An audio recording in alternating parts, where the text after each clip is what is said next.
تعالوا اقول لكم على ميكس رهيب لو عملتوه مع الرمان هيودي الرمان في حتة تانية خالص، مش مجرد مية بسكر وتحطوا فيها الرمان وخلاص. يلا بقى نشوف الميكس ده عبارة عن ايه. يلا بينا.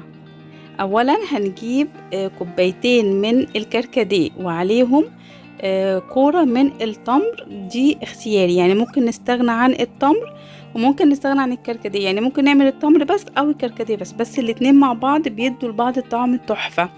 هنجيب الاتنين ونغسلهم غسلة حلوة قوي تحت الحنفية علشان لو فيهم اي تراب او اي حاجة، وننزل عليهم بمية مغلية. ده لو احنا مستعجلين ممكن ننزل بمية من الحنفية ونسيبه يتنقع براحته، وممكن نحطهم على النار نغليهم، يعني براحتكم جدا حسب استعجالكم.